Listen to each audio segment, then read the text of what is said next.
সাতটার সময় আজ আমার সকালটা শুরু হয়েছে। উঠেছি বেশ খানিকক্ষণ হয়ে গেছে।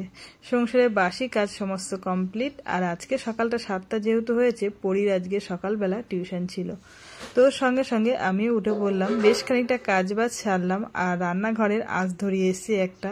আর আজকে যেহেতু হাটবার, আজকে কিন্তু দুখানা আঁচ ধরাতে হবে। একটা আঁচ ধরিয়ে আলু বসিয়ে চলে আসলাম সকালবেলার ব্রেকফাস্ট খেতে। আর আজকে হচ্ছে আমাদের সকালবেলা, আজকে না আমাদের রোজই হয় এটা, 1 গ্লাস জল আর সঙ্গে 2টো ব্রিটানিয়া বিস্কুট। তো এটাই আমাদের খাওয়া হয়, যেহেতু আমাদের রাতটা অনেক হয়, রাতের খাওয়াটা খেতে আমাদের অনেক লেট হয়ে যায়। সকালটা উঠে আমাদের তেমন একটা খেতে ইচ্ছে করে না, খেতে হয় তাই খাই আমরা সবাই। পরিও কিন্তু 1 গ্লাস জল খেয়ে আর বিস্কুট খেয়ে চলে যায় টিউশন। তোমাদের দাদারও চায়ের নেশা নেই, আমার মাঝে মধ্যে শখে একটু অর্ধেক খাওয়া হয়, কেউ খেলে বা কাউকে বানিয়ে দিলে তখন একটু খাওয়া পড়ে। তো যাই হোক, রান্নাঘরে আর একটা আঁচ ধরিয়ে দিয়েছি। দেখো দুদিকে 2টো আঁচ ধরানো হয়ে গেছে। অনেকে উনুন বলে আর আমরা আঁচ বলি। যাই হোক, এদিকে বাবা মোটামুটি বেশ খানিকটা কাজ করে রেখেছে। এই যে পেঁয়াজি হবে তার জন্য পেঁয়াজ কেটে রেখেছে। এদিকে মা রাতে বসে লঙ্কাগুলো ছাড়িয়ে রেখেছে। আর এখন আমি সকালবেলা, যেহেতু মোচাটায় রাতে আর কাটা হয় না, যেহেতু বিকালে আমি দোকানে থাকি, সেই কারণে আর হয়ে ওঠে না, সকালবেলা উঠেই আমি মোচাটা কাটতে বসি। আর তোমাদের সঙ্গে দেখাচ্ছি কতটা মোচা আমি কাটি সকালবেলা উঠে। হাই বন্ধুরা, গুড মর্নিং। কেমন আছো সবাই? আশা করি সকলে ভালো আছো, সুস্থ আছো। আর আমরাও কিন্তু বেশ ভালো আছি। আর সকাল থেকেই আমি ব্লগটা শুরু করে দিলাম। ভালোবেসে দেখো, অবশ্যই তোমাদের ভালো লাগবে। কতটা কাজ সকালবেলা করতে হয় তোমাদের সঙ্গে তো শেয়ার করলাম। দেখতেই পাচ্ছ আঁচ ধরানো হয়ে গেছে, আলু বসানো কমপ্লিট, আর এখন মোচা কাটতে বসবো। চলে এসেছি রান্নাঘরে। এই রান্নাঘর ওই রান্নাঘর, 2 রান্নাঘরে সকালবেলা উঠে কাজ করতে হয় দৌড়াদৌড়ি করে। তো আজকে যেহেতু শনিবার, গ্যাসটা মুছে একদম ভাত বসিয়ে দিয়েছি। ভাতও আমার কমপ্লিট হয়ে গেছে। আর পরীকে খেতে দেবো। পরীও টিউশন না, সরি, আজকে আঁকার ক্লাস ছিল, শনিবার আঁকতে গেছিলো, এইমাত্র বাড়ি আসলো, ওকে খেতে দেবো। তো বাসি বাসন এখনো মাজা হয়নি, ওই যে ওই রান্নাঘরে আবার মোচা কাটবো বলে। তো সেই কারণে ভাবলাম যে একটা থালা মেজে পরীকে খেতে দিয়ে দিই, তারপরে আবার আসবো বাসন মাজতে। ওদিকে রান্নাঘরের কাজ পুরো কমপ্লিট হয়নি, এখনো মোচাটা কাটলে কমপ্লিট হবে। সকালের মোটামুটি পর্ব, তারপরে তো আছেই, সারাদিন চলছে চলবে। কাজে মেয়েদের কখনোই পুরোবে না, সারাদিন চলে। পরি স্কুল যাওয়ার আগে বায়না ধরলো, মা আমার একটা স্কুল ব্যাগ পেরে দাও। পেরে দাও বলতে, পরির যেহেতু জন্মদিনের সময় অনেক স্কুল ব্যাগ পাওনা হয়েছিল, যেহেতু বুঝতেই পারছো জন্মদিনের সময় স্কুল ব্যাগটাই বেশি পাওনা হয়, যেহেতু ওর স্কুলের ফ্রেন্ডরা সব ম্যাক্সিমামই স্কুল ব্যাগ গিফট করেছিল।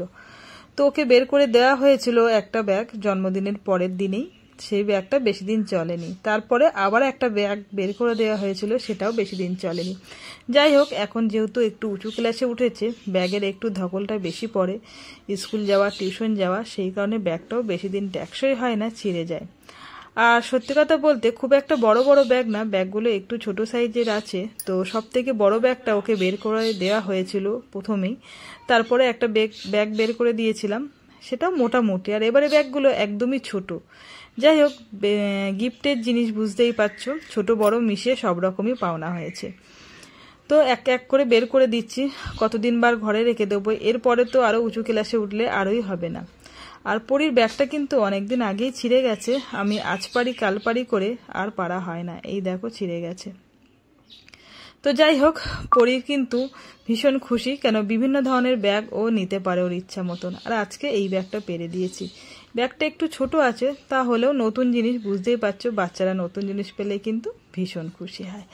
আর ও কত আনন্দ সয়ে দেখো, একটা ব্যাগের থেকে জিনিসপত্র বের করে আর একটা ব্যাগে গুছিয়ে নিচ্ছে। তো যাই হোক, ছোট ছোট জিনিস আবদার মায়েদের কাছে কিন্তু সত্যি বাচ্চারা খুব ভালোবাসে করতে। আর পরে কিন্তু সত্যি কথা বলতে নতুন নতুন জিনিস পেলে ভীষণ ভীষণ খুশি হয়। স্কুল যাওয়ার সময়টা কিন্তু ওর অনেকটাই টাইম থাকে, তাহলেও ও আগে থাকতে আমার সঙ্গে ঝগড়া করে যে আমাকে তাড়াতাড়ি খেতে দাও, না তো আমার স্কুল দেরি হয়ে যাবে। আর সকালবেলা বুঝতেই পারছো সবাই একটু তাড়াহুড়ো কাজে ব্যস্ত থাকে।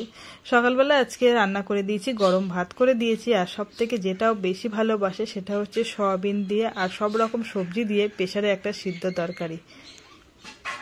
কি স্কুলে ছেড়ে দিয়ে চলে আসলাম ছাদে, আর জামা কাপড় নিয়ে এসেছি যেহেতু নিচেই রোদ নেই। সেই রথের দিনকে তেরপোল টাঙানো হয়েছিল উঠোনে, আজও পর্যন্ত সেই তেরপোলটা খোলা হয়নি। ওই যে বৃষ্টি হচ্ছে তার মধ্যে সাইকেল গাড়িগুলো থাকে বলে সেই কারণে খোলা হয়নি। ওই দেখো উঠোনে।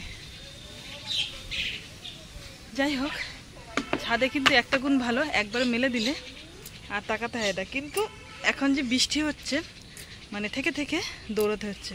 তোমাদের একটা জিনিস দেখাই, দেখো ব্যাক ক্যামেরায় দেখাচ্ছি আমাদের গাছে কি হয়েছে।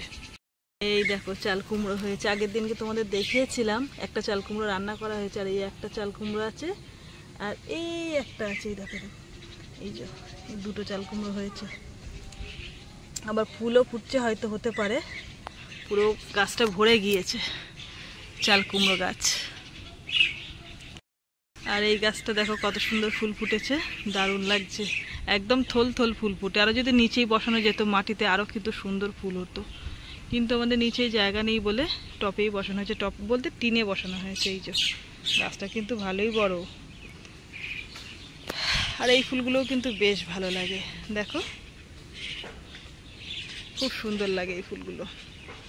আমাদের ছাদে দেখো এসেছি তোমাদের গাছ দেখাই। দেখো লেবু হয়েছে কত সুন্দর সুন্দর, কিন্তু লেবুগুলো এবছরে ছোট ছোট হয়েছে, আরও বড় বড় হয়। মানে এত বড় বড় হয় কি বলবো, এবার ছোট ছোট হয়েছে পুরো ভর্তি। দেখো আর একটা ফুল ফুটেছে, জবা ফুল, হলুদ জবা। ওই একটা ফুটেছে আর ওই একটা ফুটেছে, দুটো ফুটেছে। মেঘ করেছে দেখো, ছাদে এসছে আর মেঘ ভরে গিয়েছে, মনে হচ্ছে এক্ষুনি বৃষ্টি আসলো বলে। তো যাই হোক, জামা কাপড় মেলবো ছাদে।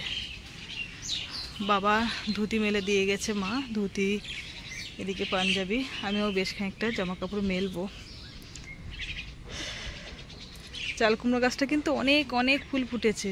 জানি না এখন কতটা চাল কুমড়ো হবে। তোমাদেরকে তো দেখালাম দুটো হয়েছে, আবার যখন হবে বা পারবো সেদিনকে তোমাদেরকে দেখাবো যে কত বড় হয়েছে। বাইরের কাজ মিটিয়ে চলে আসলাম রান্নাঘরে, আর আজকে রান্না হচ্ছে একদম সাদা মাটা। ডাল বানানো হয়ে গেছে, যেহেতু ডালটা সিদ্ধ বসিয়ে আমি জামা কাপড় মেলতে গিয়েছিলাম ছাদে। ডালটা ফোড়ন দিয়ে এদিকে ভাজা বসিয়ে দিয়েছি, বরবটি আলু ভাজা, আর এদিকে হচ্ছে উচ্ছে আলু ভাজা। আর মা একটা তরকারি করেছিল, সেটা হচ্ছে সকালবেলার রুটির পাতে, সেটা আমাদের সকলের খাওয়া কমপ্লিট। তো আজকের মেনু হচ্ছে আমার এই দু রকমই হয়েছে, সেরকম একটা কিছু করিনি। বুঝতেই পারছো নিরামিষের দিনকে খুব একটা বেশি তরকারি করা হয় না। সমস্ত রান্না বান্না কমপ্লিট, এবারে গ্যাস পরিষ্কার করলে আমার মোটামুটি আজকের মতন দুপুরবেলার কাজ কমপ্লিট। এদিকে বাসন কোসনও মাজা হয়ে গেছে, আর সকালে কিন্তু এখনো খাওয়া হয়নি। ভাবছি সমস্ত কাজ এদিকে আমি করে নিই, আর তোমাদের দাদা তো ওদিকে কাজ করছে রান্নাঘরে, তো দুজনে একসঙ্গে খাবো। আর সকালবেলা মা আজকে রুটি করেছিল, তো রুটি আর ভাজা দিয়ে খাবো আর কি। সকালের খাওয়াটা একটু লেট হয়ে যায়, কেন ও বাজার থেকে আসতে দেরি করে ফেলে, তো একসঙ্গেই খাওয়া হয়। সকালের খাওয়াটা ওই 12টা, 11:30, 12টা বেজে যায়। এখন বাজে 11:30 বাজে। বৃষ্টি এসছে, ওই দেখো।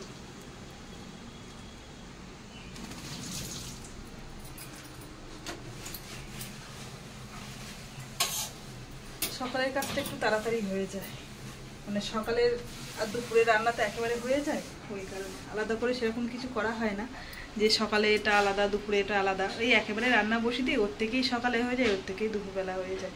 সেই কারণে সকাল দুপুর রান্নাটা একসঙ্গে হয়ে যায় আমার। চলো গ্যাস পরিষ্কার করে নিয়ে এবার দুটো খেতে পারলে শান্তি। সারাদিনে যে এত পরিশ্রম দুটো খাওয়ার জন্যই, কিন্তু আমরা যে এত কষ্ট করি কিসের জন্য? শুধুমাত্র দুটো খাওয়ার জন্য। এবার তুমি যদি বলো যে না খাওয়ার জন্য না, আমাদের ভবিষ্যতে কিছু পয়সা গুছিয়ে রাখার জন্য, পেটে না দিলে সইবে কি করে? সারাটা দিন চলবেটা কি করে? আগে পেটে দিতে হবে, তারপরে ভবিষ্যতে চিন্তা করতে হবে কথা, তাই না? পেটের জ্বালা হচ্ছে বড় জ্বালা। এর জন্যই কিন্তু মানুষের এত কষ্ট, এত মানে খাটনি, এত পরিশ্রম, লোকের সঙ্গে যে এত এই যে ঝগড়াঝাঁটি অশান্তি, সব কিছুই কিন্তু একটাই, তার পিছনে কারণ খাওয়ার জন্যই মানুষ এত কষ্ট করে। ঠিক আছে, চলো অনেকটাই গল্প করলাম। এইমাত্র খাওয়া দাওয়া করে উঠলাম, ডাল ভাত কপালে হাত। আর ডালের দিনকে কিন্তু সত্যি বেশ মানে এক একদিন এক এক রকম। আজকে ডালটাও ভালো হয়েছে, তার সঙ্গে লেবু আছে আর ভাজা ছিল, ভালো লাগলো খেয়ে। পেট ঠান্ডা মানে জগৎ ঠান্ডা। এখন দোকানে বেরোবো, আর এই যে কাজবাজ করে উঠলাম সমস্ত। আর আজকে যেহেতু হাটবার একটু তাড়াতাড়ি যেতে হবে, কখন আবার চলে আসবে বৃষ্টি, কেননা বৃষ্টির তো কোনো সময় জ্ঞান বলে কিছু নেই, যখন ইচ্ছা তখন চলে আসে। 4:30 বাজে, ভেবেছিলাম 4টের মধ্যে বেরোবো দোকানে, কিন্তু হয়ে উঠলো না। বুঝতেই পারছো ব্যবসার কাজ সারাদিন চলতেই থাকে। স্যালাড কাটলাম আজকে, অবশ্য 1 ঝুড়ি স্যালাড করেছি, অন্যদিন 2 ঝুড়ি কাটা হয়। মানে স্যালাড নিয়ে যাওয়া হচ্ছে, মানে শসা নিয়ে যাওয়া হচ্ছে, দোকানে সময় পেলে কোচানো হবে, ঠিক আছে। ফিটফাট শুরু হয়ে গেছে পড়া, আজকে সারাদিনই ফিটফাট ফিটফাট পড়ছে। ঠিক আছে চলো দোকানে বেরোয়। আর এদিকে পরিরানি ঘুম দিচ্ছে, অবস্থা দেখো পরিরানির, পরিরানি ঘুম দিচ্ছে। যাই হোক, ও এখন বড় হয়ে গেছে, এখন ভিডিও করলে ভীষণ রেগে যায়, তুমি আমাকে দেখাবে না ক্যামেরার সামনে, কেন তা জানি না, হয়তো ওর কেউ বন্ধু বান্ধব কিছু হয়তো বলেছে, তো সেই কারণে ও বলে কি তুমি আমাকে দেখাবে না। ঘুমাচ্ছে বলে একটুখানি দেখালাম, সকালবেলা যখন ভাত খাচ্ছিল ক্যামেরার সামনে একটুখানি দেখিয়েছি বলে আমার কি রাগ, মানে ও কি রাগ করছে আমার ওপরে। যাই হোক চলো, সমস্ত সকালের পর্ব দুপুরের পর্ব মিটিয়ে এবারে সংসারের কাজকর্ম গুছিয়ে চললাম এখন দোকানে। আর দোকানে যাব বলে রেডি হচ্ছি, তার মধ্যে দেখছি অন্ধকার হয়ে আসছে। জানি না বিকালের ওয়েদারটা কেমন যাবে, যেহেতু সপ্তাহ শেষের দিন, আজকে হচ্ছে শনিবার, শেষ হাট আমাদের এখানে বাগজোলা মার্কেটে। তো জানি না দোকানটা আজকে কেমন হবে, শেষের দিনকে একটু ভয় ভয় লাগে। যদি ওয়েদারটা ভালো থাকে তাহলে কিন্তু আমাদের ব্যবসাটা বেশ ভালোই যাবে। যতক্ষণ পর্যন্ত দোকানে না যেতে পারছি, বিকেলটা পার না হচ্ছে, সন্ধে না হচ্ছে, বলা যাবে না আজকের দিনটা কেমন যাবে। তো আজকের দিনটা কেমন যাবে, বাজার আমাদের কেমন যাবে ব্যবসার, অবশ্যই তোমাদের সঙ্গে বলবো। সেটা দোকানে যাই, তারপরে তোমাদের সঙ্গে সব কিছুই বলবো। এইমাত্র দোকান থেকে বাড়ি আসলাম, সমস্ত কিছু জোগাড় করে মানে গুছিয়ে আর কি, তোমাদের দাদার আর পরীকে খেতে দিলাম, আমিও খেলাম। বেশ খানিকটা বাইরের দিকে টুকিটাকি কাজ ছিল, সেগুলো সেরে দিলাম। আর তোমাদের দাদা এখনো কিন্তু খেয়ে ওঠেনি, দেখবে পরিস্থিতি কি অবস্থা খাওয়া দাওয়ার পর, চলো একটু দেখাই। সারাদিন ব্যবসা নিয়েই আমাদের সারা দিনটা কেটে যায়। রাতে যখন দোকান থেকে আমরা বাড়িতে ফিরি, তখন একটু ধীরে সুস্থে বসে খাওয়া দাওয়া বলো আর একটু নিজেকে সময় দেওয়া বলো, তখনই সময়টা পায়। আর আজকে রাতের খাওয়া দেখো, আমাদের খাওয়া কমপ্লিট, পরি কিন্তু উঠে পড়েছে বিছানায়, তোমাদের দাদা আর উঠতে পারছে না। যেহেতু সারাদিন কষ্ট করে, একবার বসে খেলে আর উঠতে ইচ্ছা করে না। ও খেতে খেতে কিন্তু প্রায় শুয়ে পড়ার মতন হয়ে গেছে। তো ওকে বললাম তুমি উঠে পড়ো, আমি পরিষ্কার করে নিই, যেহেতু রাতটা অনেক হয়ে গেছে। তো সকালবেলা আমটা এনেছিল, সকালে আর সময় হয়নি, দুপুরবেলাও তো সময় হয় না। আর যা খাবার আমাদের ম্যাক্সিমাম ভালো মন্দ রাতের বেলায় ধীরে সুস্থে শান্তিভাবে খাওয়া হয়।